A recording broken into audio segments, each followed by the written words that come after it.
Olá, tudo bem? Seja muito bem-vindo ao canal JJ88, aqui é Jason Moraes. Pessoal, tô aqui em Fraiburgo com o professor Rui. Bom dia, professor! Bom dia! Tudo bem? Tudo bem. Prazer em conhecê-lo. Igualmente. Uma alegria. Onde é que nós estamos, professor? Nós estamos aqui num espaço que é conhecido como Santuário Nossa Senhora de Fátima, Mãe dos Pobres. Santuário diocesano. Em Fraiburgo, Santa Catarina. Em Fraiburgo, Santa Catarina. Tá bom. Então nós vamos aí, o senhor vai me mostrando como que foi construído esse local. A história aqui, ela é um tanto antiga. Começou há 70 anos, mais ou menos, atrás. A estrada que ligava, onde hoje está a cidade de Fraiburgo, a localidade onde nós estamos, 10 de novembro, a estrada tinha um outro traçado que não é o atual da SC 355. A estrada passava atrás desse morro onde nós estamos, onde aqui está o santuário. Ela descia aqui do lado esquerdo e passava justamente por aqui onde nós estamos e descia para a sede de 10 de novembro. Lá na metade da década de 1950, um caminhoneiro descendo o morro, a uns 300 metros de onde nós estamos, o nome dele era Sergino Leite, o caminhão dele tombou. Mas como nada sofreu pessoalmente, ele adquiriu uma pequena estátua de Nossa Senhora Aparecida e a colocou numa capelinha no barranco da estrada. O pessoal que passava por aí, lá tinha uma bica de taquara, tinha uma nascente de água, as pessoas passavam e paravam, muitas pessoas também devotas de Nossa Senhora, acendiam velas nesse local, faziam preces, faziam pedidos, agradeciam graças, e isso aí, digamos, acabou atraindo muitas pessoas devotas de Nossa Senhora.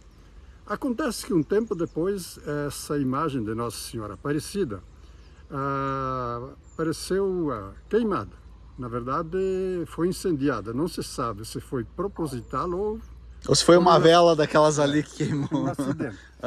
Mas aqui na sede de 10 de novembro tinha uma pessoa, Olga Scholl, ela era catequista e também ornamentava a igreja, e ela tinha alguns dons assim artísticos, e ela conseguiu recuperar essa estátua de Nossa Senhora Aparecida e a devolveu no mesmo lugar. Um tempo depois, uns anos depois, o proprietário do terreno aqui, onde estamos, Gregório Moreira, ao passar no local onde estava essa estátua de Nossa Senhora Aparecida, ele viu que ela estava quebrada e os pedaços jogados no meio da estrada. Aí ele recolheu esses pedaços e os trouxe próximo daqui onde nós estamos. Então vamos, podemos sim. Por aqui. Olha só, gente. Tá um cheiro gostoso aqui dessas flores, né? Nossa, muito bom. Então, esse homem recolheu a imagem, os pedaços. E os trouxe aqui onde nós estamos chegando agora. Como é que é o nome do homem? Gregório Moreira. Seu Gregório Moreira. Olha só, gente. Exatamente aqui. Esse local onde nós estamos, aqui tem duas nascentes de água, e no passado aqui era um banhado. E nesse local aqui tinha uma laje. E o Gregório Moreira pegou os pedaços da Senhora Aparecida e as colocou aqui nessa laje para serem preservadas. Aí o pessoal ficou pensando, o que vamos fazer agora que não tem mais a imagem de Nossa Senhora Aparecida? E aqui próximo morava o senhor Ernesto Scholl, um radiestesista que consultava muitas pessoas e receitava medicamentos. O que é radiestesista para o pessoal que não sabe? Radiestesista é a pessoa que tem uma capacidade sensorial de perceber algo que a gente, digamos, conscientemente não consegue ver. Ele trabalhava com um pêndulo, e com esse pêndulo ele conseguia diagnosticar a doença das pessoas, daí ele receitava um remédio. Bom, voltando à questão anterior, aí o pessoal ficou sentindo falta dessa imagem de Nossa Senhora, onde faziam orações, mas a esposa desse senhor, o Ernesto Scholl, Dona Margarida, era muito devota de Nossa Senhora Aparecida. Inclusive, ela tinha visitado lá em Portugal, onde teria aparecido a Nossa Senhora aos Três Pastorinhos. E ela conseguiu que o esposo dela, o Ernesto Scholl, adquirisse uma imagem de Nossa Senhora Aparecida e dos Três Pastorinhos. Os Três Pastorinhos ainda existem, são esses aqui. Olha só. Oh, a história dos Três Pastorinhos é Fátima, né? Nossa Senhora de Fátima, né? Fátima. Olha só, gente. Então vamos caminhando aqui. Olha que bonito que é essas imagens aqui, ó. Porque a Nossa Senhora de Fátima apareceu... Foi em Portugal? É. Portugal, Fátima, né? é uma localidade de Portugal. Olha só, gente. Nesse lugar aqui. Foi onde secou a fonte aqui. É isso? É. Agora, na verdade, depois, posteriormente, quando foi feito o santuário, aqui foi feita muita drenagem, então o banhado desapareceu. Ah, foi feito drenos aqui para trás. Vários drenos aqui. Bom, quando foi adquirida a estátua de Nossa Senhora e dos Três Pastorinhos, as imagens foram guardadas lá na igreja da sede aqui da localidade, 10 de novembro. Aí o pessoal ficou pensando, o que vamos fazer com essas imagens? E alguém sugeriu, diz, vamos colocá-la lá onde o Gregório tinha colocado aqueles pedaços da imagem de Nossa Senhora Aparecida. E isso aconteceu realmente. Nessa mesma época, isso foi lá por 1963, Freiburgo se tornou paróquia. E veio um padre, o padre Biagio Simonetti, que por muitos anos esteve aqui, é um grande educador, um grande empreendedor. Ele comandou também a construção desse espaço, que eles começaram a chamar de gruta, embora não seja uma gruta, mas chamaram de gruta. E essas pedras que tem aqui, a maior parte delas não são daqui, foram trazidas de outros lugares para organizar esse espaço que aqui está. Olha só. Então você veja bem, é um santuário que tem 70 anos de história, de trabalho e dedicação. É um espaço hoje aberto à visitação? Como é que funciona? Sim, aberto. Até isso hoje aqui são mais de 170 mil metros quadrados de área aqui, e são propriedade da Mitra Diocesana de Caçador. É da Igreja Católica, digamos. Da Igreja Católica. Da Igreja Católica. Quanto a... Depois que foi instalado... Vamos só um pouquinho. Tipo, a pessoa vem aqui. O senhor conte para nós, só antes de nós continuar na história. Aqui à direita, o que é esses... Que eu tô vendo que tem bastante lugar para visitar aqui. Sim, aqui tem bastante espaços religiosos. Temos aqui uma cruz, que é muito visitada. Temos também aqui o local onde temos a imagem de São José. Aqui nesse morro, podemos ir um pouco mais. Podemos. Isso, daí o senhor vai contando a gente... Pessoal, nós vamos caminhando aqui, vamos mostrando, porque para a esquerda, para a direita, tudo tem, como é que eu vou dizer? Tem imagens religiosas, Sim, né? Espaços de devoção. Espaço de devoção, isso mesmo. Então tá. E aí o senhor pode ir contando a história, então, para nós. Seguindo lá na história. Bom, quanto à cruz, nesse espaço, exatamente nesse espaço, em 1988, estiveram os padres capuchinhos do Rio Grande do Sul pregando uma missão. E instalaram nesse local uma cruz de madeira. Só que essa cruz de madeira se deteriorou e daí foi construída uma de concreto, mas no mesmo local onde estava daquela época. Aqui, por volta, no começo de 1989, um grupo de moradores aqui da localidade de 10 de novembro queriam fazer como se chama, um caminho da Via Sacra. E ao longo dos anos conseguiram fazê-la e agora foi restaurada e é um caminho que sobe até lá em cima do morro e tem todas as imagens de cada estação da Via Sacra. Aqui é o São José. Começa pelo São José no pé da Via Sacra, no caso. A Via Sacra, para quem não sabe, o que é uma Via Sacra? Ela conta a história, digamos, da paixão e morte de Jesus Cristo. Desde que ele foi preso até crucificado e depois ressuscitou. Quantos pontos são? Mais ou menos? 14. 14. São 14 pontos, né? Na verdade, por muitos anos foram 14. Depois acrescentaram, porque no passado a Via Sacra terminava com a morte de Jesus. Aí, posteriormente, mais recentemente, a Igreja Católica acrescentou mais uma estação com a ressurreição de Jesus. Ah, tá. E essa Via Sacra, ela vai aqui. E aí eles fazem lá na sexta-feira, eles vão parando em cada um, sexta-feira santa, Não, né? muitas vezes é feita a Via Sacra aqui, não é só na... Quantos metros dá essa Via Sacra aqui? Não saberia te dizer, mas dá um bom caminho subindo. Tipo... Quer ver um pedaço? Vamos um pedaço aí pra nós ver. Olha só, gente. Enquanto isso, nós vamos contando as histórias aí. Na verdade, essa Via Sacra foi restaurada agora em 2022. E foram colocadas novas estações, novas imagens.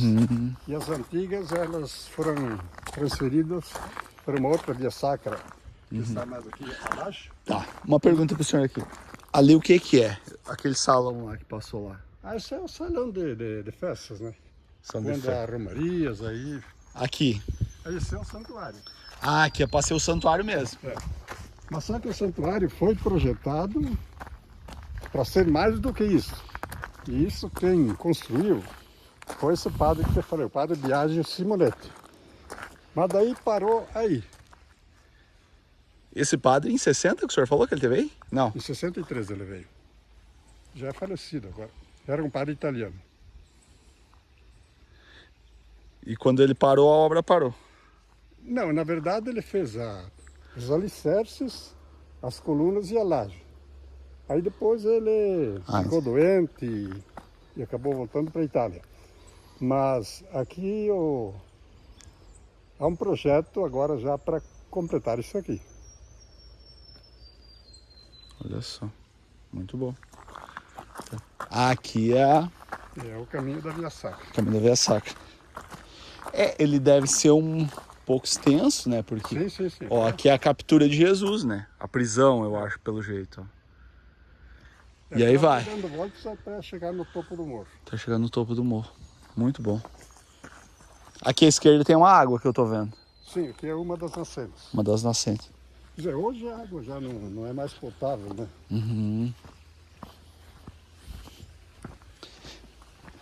Aqui é próximo da cidade, né? Sim, não dá muitos quilômetros. Acho que uns 4, 5 quilômetros. E o senhor, professor Rui, o senhor é da onde? Sou natural de Veranópolis, Rio Grande do Sul, Serra Gaúcha. Aqui tem tipo uma cachoeira. Atrás do santuário, pessoal, você que vem aqui, ó. Aqui já tem uma tubulação que foi feita em breve. Né? É verdade. Como é que veio parar aqui? Para lecionar.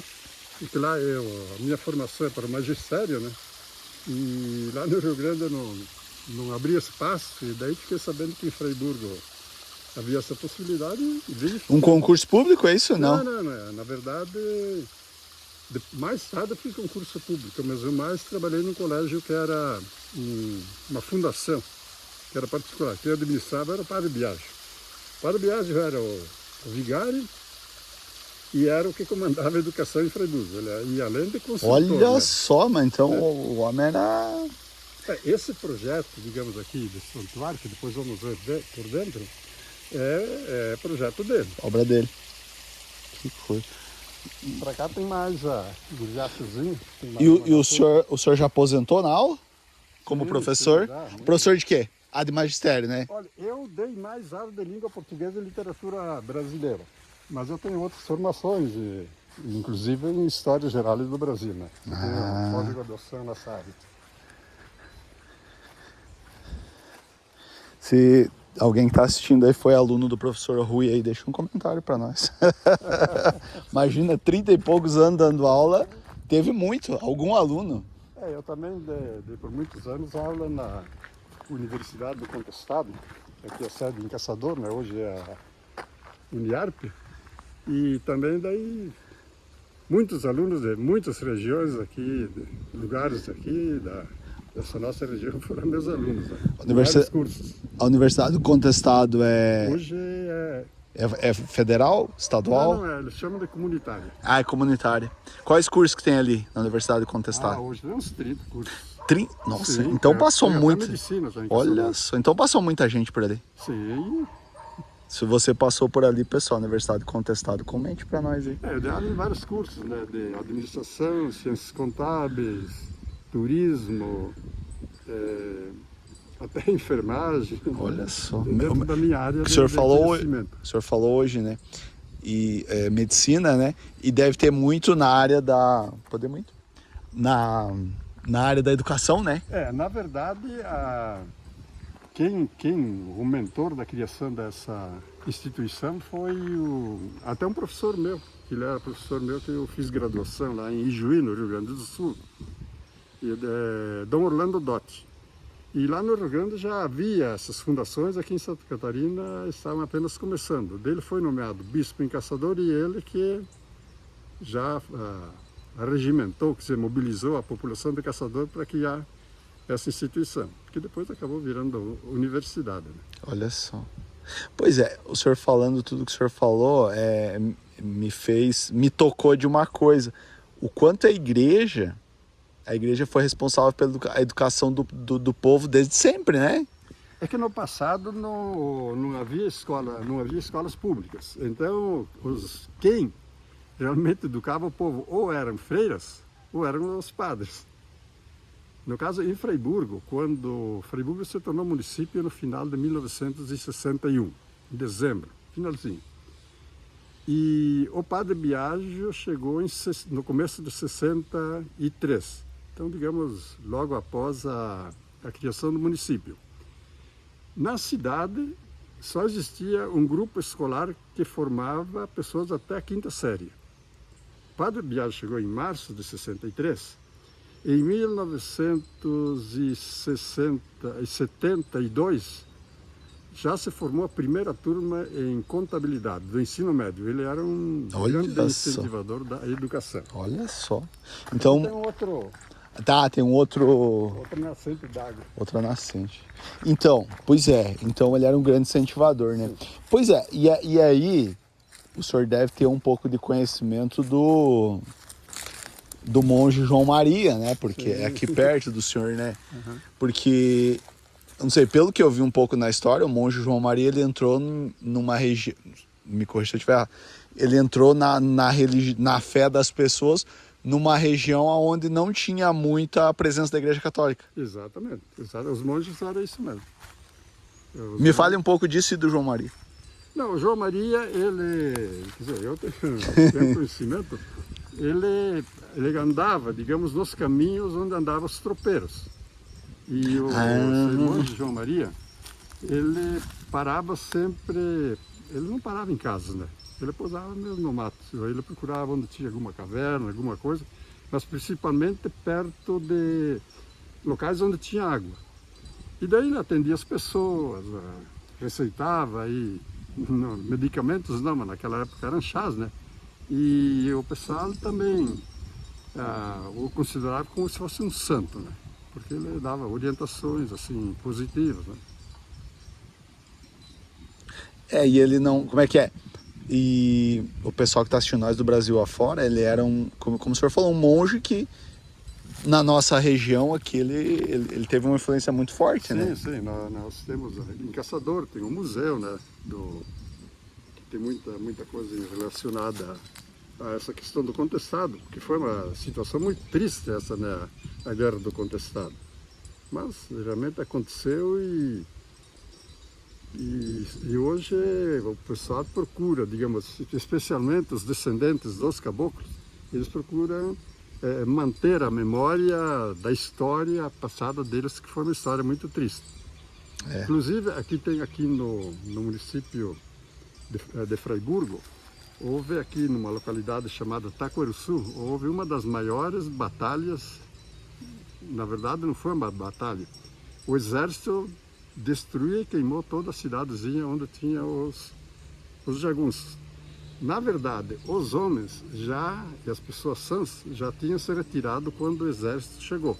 Aí só tinha ficado mulheres, crianças e doentes. Mas o exército não perdoou. Aniquilou queimou e aniquilou com todos. Que ano isso? Lá, o ano não saberia te dizer agora, mas é por volta de 1914, 1915, né? Mais de 100 anos atrás. Olha isso.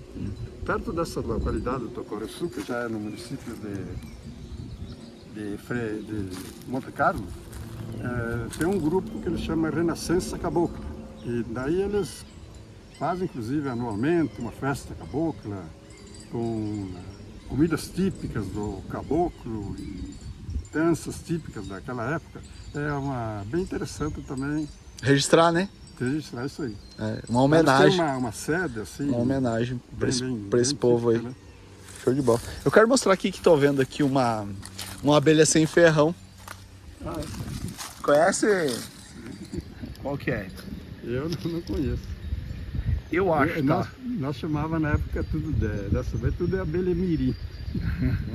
Eu acho, tá? Pessoal, você comente aí, eu não tenho certeza. Eu acho que é o alemãozinho. Se não for um alemãozinho, pode ser uma mandaçaia. Mas tá muito forte, tá trabalhando muito. As abelhas sem ferrão, elas são muitas variedades. Sim. O mirim é um deles. É. O mirim é um deles. Só vamos descendo aqui, ó. Aquela que gruda no cabelo. Tem uma que... Exatamente, tem uma que gruda no cabelo. Eu ainda não aprendi. Irapuá. Eu acho que é Irapuá. Olha aqui, ó. Região, não me muda. Aqui estaria retratada a anunciação, quando o anjo anunciou a Maria que ela seria mãe de cara, Jesus. olha só. O anjo anunciou a Maria que ela seria a mãe de Jesus, né? Então fizeram esse espaço aqui para... Muito legal. Aqui do lado daí as imagens da Via Sacra. Isso aqui é lavanda, ó, pessoal. Isso aqui é lavanda. As imagens da Via Sacra do Moro, que foi restaurada, elas foram colocadas aqui. Aqui uma Via Sacra nova. Essa aqui eles chamam de Via Sacra com acessibilidade. Então pessoas idosas que não conseguiriam subir o morro, aí podem olha fazer só. a sua devoção aqui.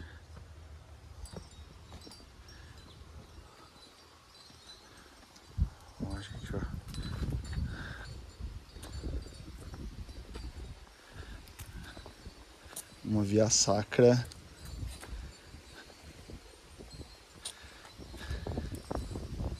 Latim dizem Via Crucis.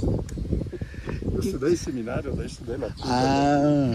Pois é, o latim é uma... As missas, até quando a missa era rezada em latim? 61, 62. Depois não. Não, aí o Papa João XXIII, que chamou o Concílio Vaticano II, quando reuniram todos os cardeais, aí ele fez uma reforma muito grande na igreja. Inclusive, daí, a partir daí que começou a se celebrar missas na língua de cada país, né? Porque era uma língua universal, né? Quer dizer, universal para eles, né? Digamos, A né? língua latina, o latim era a língua do Império Romano. E quando o Império Romano se desfez e não teve mais escolas, aí ela foi, dependendo do lugar, ela foi se modificando. Portugal virou português, na França virou francês, na Espanha virou espanhol, na Itália virou italiano e na Romênia virou rumeno. E a Alemanha? Alemanha... Não, já é outro. É outro. Como é que é as línguas bárbaras, no caso? Não. Não, Germânica, sei lá. sei lá, não saberia te dizer agora. Tá. Mas no caso dessas que descenderam do latim, são chamadas de línguas neolatinas. Por isso que elas são, por exemplo, o português com o espanhol assemelha, o espanhol assemelha mais com o italiano, né? Sim. Até o francês é bem diferente, especialmente na escrita. Mas muitas palavras são parecidas, né? Por exemplo, em italiano, janela é fenestra. Em francês é fenêtre. Já em espanhol é ventana, daí é bem diferente. Pois é, o bom dia. Bom dia, Italiano é buongiorno. Buongiorno. Buenos dias, em espanhol. Em francês, bonjour. Bonjour. É. Bonjour, tomate. É, Um pouco francês. pois é, mas esse negócio de língua, ele é uma coisa, na verdade, eu acho que todo ser humano tinha que estudar um pouquinho de outra língua, porque ele até faz bem para a pessoa, né? Existe uma língua que eles chamam de língua universal, que é Esperanto. Esperanto. Não sabia. Você nunca ouviu falar? Não. O Esperanto, ele ajuntou palavras das várias línguas neolatinas, né? A minha esposa é experta, inclusive da aula ela se comunica com Esperanto. Com Esperanto. Com Esperanto. Se comunica com o pessoal da China, da Rússia, de qualquer lugar, de pessoas que falam Esperanto.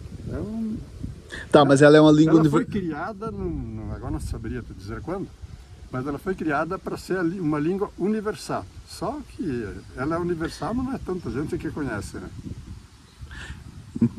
derivada do latim, é isso? Não. Foi criada artificialmente utilizando palavras das várias, digamos, línguas neolatinas. E até com palavras até novas. Ah, entendi. Quem que inventou isso, o senhor sabe? Agora Não sabe. Não. Olha só, gente, aqui tá o... Aqui seria, então essa aqui foi a última estação que foi criada para Jesus ressuscitado, que anteriormente terminava com o crucificado. Entendi. E aqui Jesus ressuscitado. Pois é, e a igreja, como qualquer coisa, ela vai se moldando e evoluindo, né, com o passar dos anos. Tem igrejas que chamam igrejas históricas, né? Então elas, conforme a história, elas vão se adaptando, né? E eu acho que o ser humano não deve se, como é que eu vou dizer, se apegar muito às histórias das igrejas, porque é muito, quer dizer, se apegar no contexto histórico, sim, mas não se apegar muito, não vincular muito a espiritualidade, né? Porque a espiritualidade é uma coisa totalmente, até individual, né? Aí, em questão da religião, a gente não discute, porque existe o conhecimento científico que você, digamos, comprova através de um experimento que aquilo que você disse é verdade. Existe o conhecimento filosófico que, por argumentos, você também comprova o que você está dizendo. Por exemplo? Tem. Por exemplo? Tem muitas coisas. Tem argumento, né? Entendi. Entendi. E através da argumentação, né? Então, ele vai provar. Que o que ele está dizendo é verdadeiro. Entendi. E existe o conhecimento de fé, que é o conhecimento religioso, num dos aspectos. Então, o conhecimento de fé, você acredita porque acredita. Então, não se discuta, né? Exatamente. Você, digamos, a pessoa acredita num santo, não tem como você dizer, ele né, tá dentro do coração dele, né, o porquê daquilo. Por exemplo, eu gosto muito do Rosário. Uhum. Eu tenho uma ligação muito forte com o Rosário. Então, não sei dizer porquê. Não sei dizer porquê. É fé, né? É fé. O que seria de nós seres humanos sem a nossa fé, né? É que o ser humano, em filosofia se diz que ele é transcendental. Ele não aceita ser só isso. Ele acha que tem mais para diante. Aí que entra a questão da religião, né? Do outro mundo, do céu. O senhor tem religião? Eu sou católico, né? O senhor é católico? É. E o senhor como professor, porque eu conheço muitos professores universitários e respeito a inteligência deles, muitos professores que são ateus, né? O senhor nunca foi tentado para esse lado aí?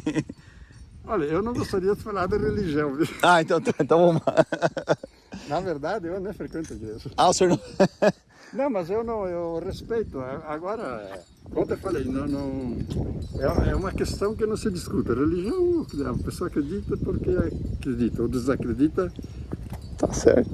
Dizia um cidadão que era muito religioso, mas ele, com o andar do tempo, ele conseguiu se livrar dessa questão da religião e virou ateu.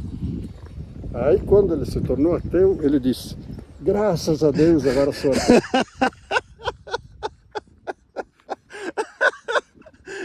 Muito bom.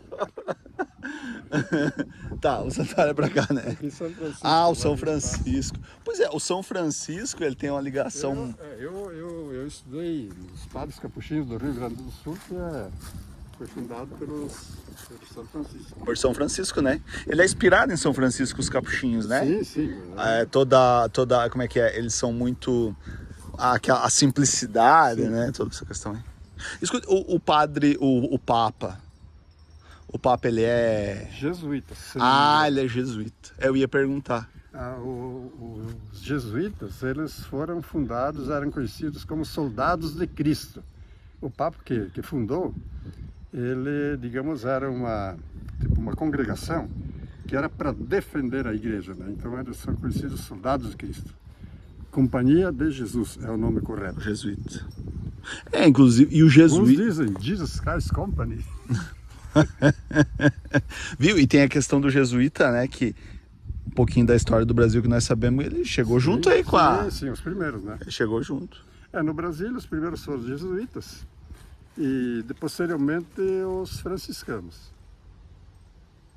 Agora, os jesuítas tiveram uma atuação muito grande aqui no Rio Grande do Sul, né? Aquelas reduções jesuíticas na Argentina e no Paraguai. Né? Uhum. Aquele negócio das missões. Exatamente, ali, né? Eu até não tô bem por dentro daquela história ali ainda, mas daqui a pouco nós vamos chegar lá. Lá o noroeste do Rio Grande do Sul, lá na verdade tinha 7 povos, né? Aí, o que continuou lá, que tem ainda as ruínas, é São Miguel, né?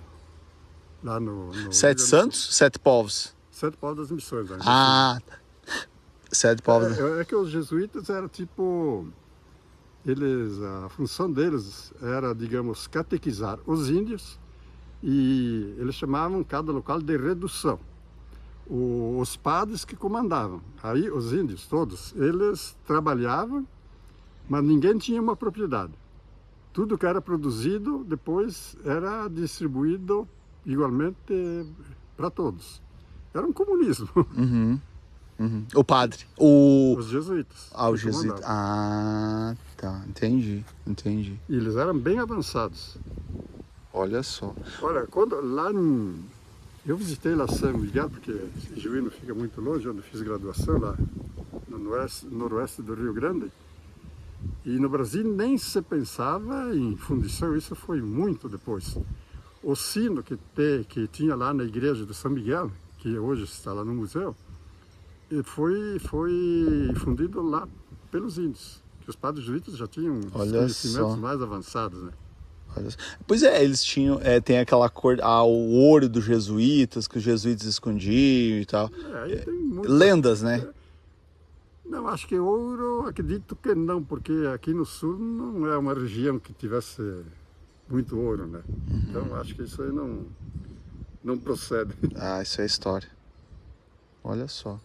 Pois é. Não, e aí você veja bem, a função desses padres jesuítas catequizar os índios, né? Que coisa.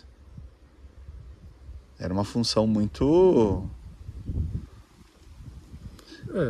Os jesuítas fizeram muito isso aí, inclusive aqui no Brasil, né? Não tanto aqui no sul, né? No sul só foi lá nessa região do missioneiro, como se diz no Rio Grande do Sul, né? Por isso que aquela região lá da divisa com a Argentina e próximo do Paraguai é região missioneira, porque era onde havia essas missões jesuíticas. Pô, mas nós falamos de assunto, né? Não, mas isso faz parte, né? Não, voltando aqui, só para completar a história. Completar a história. Não podemos deixar aqui. Ó, pessoal. Aqui o que é nessa frente aqui? Aqui. Aqui tem um lugar onde tem lembranças e imagens que eu tô vendo aqui e tal. Muito bom. Nossa, tem um cheiro essa flor aqui. Pois é. Nem sei qual. O senhor sabe qual que é? Eu também não sei o nome, mas isso aqui, primeiro aparecem as flores, depois as folhas? As folhas. É como o pêssego. E também não tem muita durabilidade. Ela tá caindo, né? Ela cai e daí só fica. Aí permanecem as folhas. As folhas, né? Olha, gente, um pergolado aqui, coisa mais linda do mundo. Bom, voltando aqui à gruta, Tá. o Scholl e a esposa dele adquiriram essas imagens aqui, uma imagem de Nossa Senhora de Fátima, que não é essa. Por quê? Em 1991, um ato de vandalismo derrubou e quebrou a imagem de Nossa Senhora de Fátima. Aí o pessoal se reuniu, fizeram uma arrecadação em dinheiro e adquiriram essa imagem que está aí. Em 1992, isso foi em 91 que aconteceu assim, em 92, teve aqui uma missa, uma festa em maio, né? Que 13 de maio é o dia, né, de Nossa Senhora de Fátima. Aí o pessoal fez uma grande festa para instalar essa nova imagem e veio o bispo diocesano também para essa, eles chamavam de coroação de Nossa Senhora, né? Coroaram e fizeram a procissão, enfim, instalaram aí.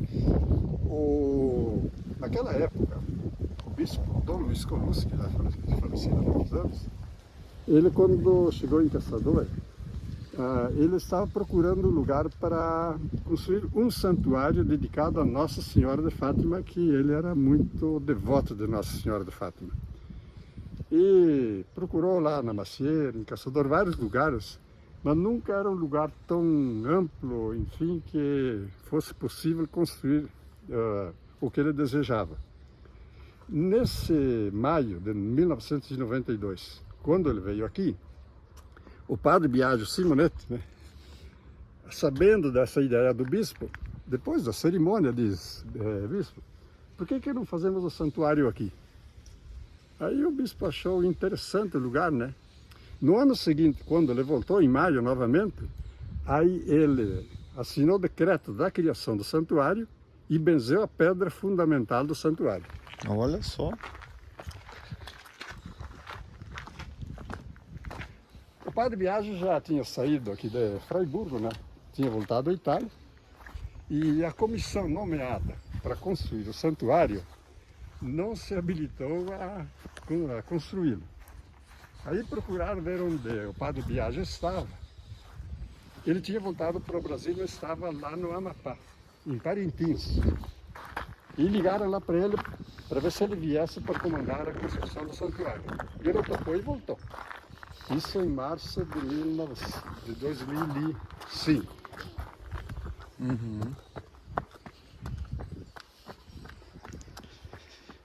Ele fez uma maquete e já naquele mesmo ano ele começou, mobilizou a população para fazer aqui a drenagem do terreno, a terraplanagem, e através das doações de muitas pessoas muito devotas, ele conseguiu construir essa estrutura básica aqui. Lá embaixo. Temos aqui. Ah, olha só. Aqui tem uma árvore que é inédito no Brasil, que talvez de tamanho maior do mundo. Olha só, gente.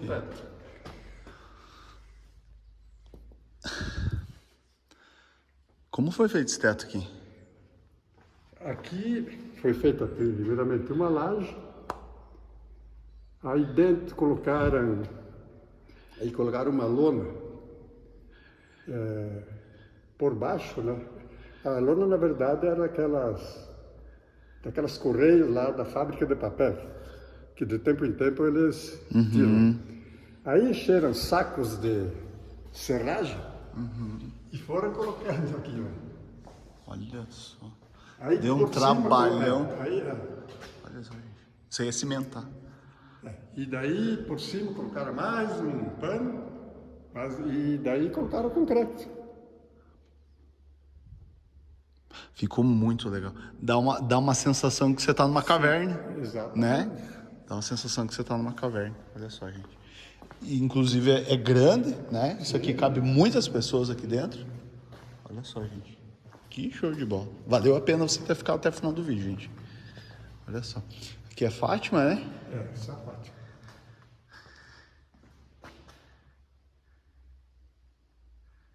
Pois é. Uma pergunta agora, o senhor me responde. Então, a Igreja Católica tem várias Nossas Senhoras que derivam de... Né? Por quê?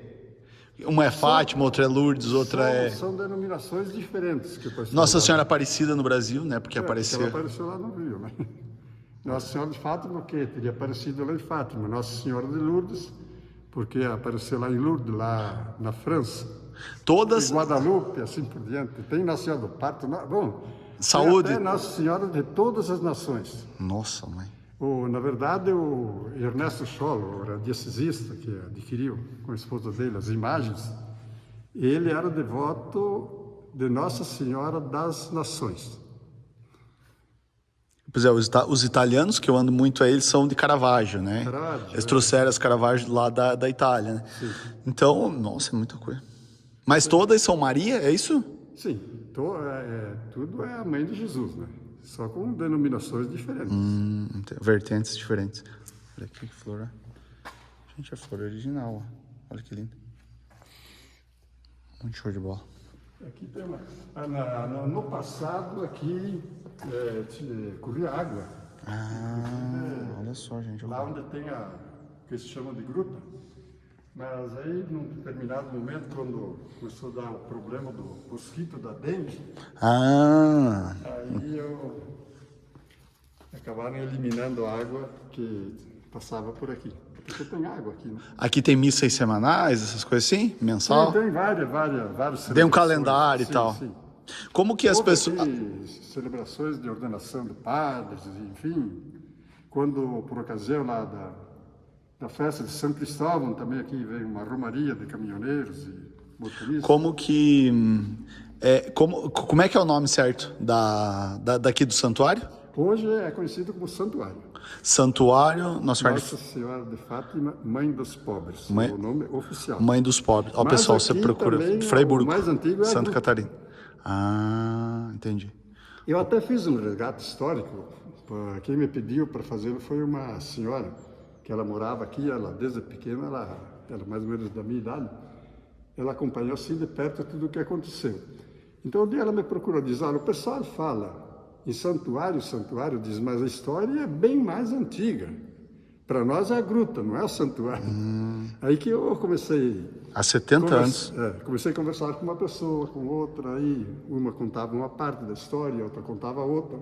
Aí fui confrontando e aí consegui, de certa forma, fazer um resgate bastante próximo do que teria acontecido desde daquela época que o caminhoneiro Sergino Leite tombou o caminhão e instalou a primeira imagem de Nossa Senhora. Show de bola. Para nós terminar, qual a palavra que o senhor deixa para as pessoas? Para quem está assistindo nós? Uma palavra boa. Apertei, professor. Um conselho de vida, professor. Olha, o conselho de vida que Bom, é o seguinte. Eu acho que cada pessoa tem momentos bons e tem momentos difíceis. Os momentos bons a gente tem que aproveitar e vivê-los. E os momentos difíceis a gente não tem que se debruçar sobre o problema, mas buscar a solução. Então sempre temos que olhar para frente e não para trás. Olha só. Não estagnar ali naquele problema, né? Não dirigir pelo espelho retrovisor. Olhar para frente. Show de bola. Muito obrigado, viu? Que Deus abençoe o senhor. Grande abraço, professor. O senhor podia ser padre, né? Podia quase chegar. Olha só. Pessoal, vocês estão assistindo nós, deixa o like nesse vídeo, ó. Compartilhe. Essas cadeiras aqui... Não, pode falar, tranquilo. Elas pertenciam ao Cine Vitória da cidade de Videira. Quando foi desativado, doaram para o santuário. Olha aí, muito legal. Olha só. Aqui, muito bom. Pessoal, vocês estão assistindo nós? Olha só, deixa o like nesse vídeo. Compartilhe esses... Eu tenho fotos desde a primeira missa que foi celebrada aqui para instalar aquela imagem que foi queimada. Daí tenho fotos da época que foi feita a terraplanagem aqui, a construção, não sei se te interessa. Não, tá tranquilo, a gente... Tranquilo, O senhor... Nossa, o que o senhor contou pra nós aqui foi mais que suficiente. Pessoal, vocês estão assistindo, deixa o like nesse vídeo, compartilhe, se inscreva no canal e vem com a gente, que aqui é cheio de vídeo assim. Um abraço, fiquem com Deus e até o próximo vídeo. Pessoal, vai aparecer um link pra você de outro vídeo nosso, Sítio da Roça, só clicar e assistir. Obrigado pela audiência e até a próxima. Um abraço, deixa eu terminar o vídeo aqui. Valeu!